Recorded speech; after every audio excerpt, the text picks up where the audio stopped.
Wales film international in association with wide angle media Pa Vijay டைரக்ஷன்ல Jiiva, Arjun, Raashi Khanna, Yogi Babu, VTV Ganesh, Redin Kingsley நடிச்சு இப்போ தேட்டர்ஸ்ல ரன் ஆயிட்டு இருக்க அகத்தியா படத்துல இருந்து angels versus devils sneak peek இப்போ ரிலீஸ் ஆயிருக்கு. யுவன் சங்கர் ராஜா இந்த படத்துக்கு மியூசிக் பண்ணிருக்காரு. ஸ்வினீத் எஸ் சுகுமார் டைரக்ஷன்ல ரியோராஜ், கோபிகா ரமேஷ், டென்ஜி பனிக்கர், ரெட்டின் கிங்ஸ்லி, அருணாச்சலேஸ்வரன் PA, ஃபௌசி நடிச்சிருக்க ஸ்வீட் ஹார்ட் படத்தோட அபிஷியல் ட்ரெய்லர் இப்போ ரிலீஸ் ஆயிருக்கு. இந்த ட்ரெய்லர் உங்களுக்கு எப்படி இருக்குன்னு கமெண்ட்ஸ்ல சொல்லுங்க. யுவன் சங்கர் ராஜா ப்ரொடியூஸ் பண்ணி மியூசிக் பண்ணிருக்க இந்த படம் மார்ச் 14 வேர்ல்ட் வைட் ரிலீஸ் ஆகுது.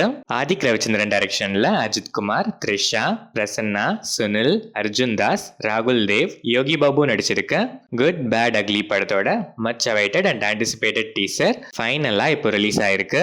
இந்த டீசர் உங்களுக்கு எப்படி இருக்கு, உங்க எக்ஸ்பெக்டேஷன்ஸை சாட்டிஸ்ஃபை பண்ணுச்சான்னு கமெண்ட்ஸ்ல சொல்லுங்க. ஜிவி பிரகாஷ்குமார் மியூசிக் பண்ணிருக்க இந்த படம் ஏப்ரல் 10 வேர்ல்ட் வைட் ரிலீஸ் ஆகுது. ராமு செல்லப்பா டைரக்ஷன்ல விமல், பவானி ரெட்டி, திவ்யா துரைசாமி, புகழ், ராதா ரவி நடிச்சிருக்க Omkali Jaikali Hotstar special சீரிஸோட டீசர் இப்போ ரிலீஸ் ஆயிருக்கு. இந்த சீரிஸ் கூடிய சீக்கிரமே ஜியோ ஹாட் ஸ்டார்ல பிரீமியர் ஆகுது. சேதுநாத் பத்மகுமார் டைரக்ஷன்ல ஆசிஃப் அலி, ஜெகதீஷ், ஸ்ரீஜா தாஸ் நடிச்சிருக்க அபியந்தர குட்டவாலி படத்தோட டீசர் இப்போ ரிலீஸ் ஆயிருக்கு. Bijibal and Christy Joby music பண்ணிருக்க இந்த படம் 8/2025 வேர்ல்ட் வைட் ரிலீஸ் ஆகுது. RDX ஃபேம் நஹாஸ் ஹிதயத் டைரக்ஷன்ல துல்கர் சல்மான் நடிக்கிற DQ's 40th film title first March நாளைக்கு ஈவினிங் 5 PM ரிவீல் ஆகுது.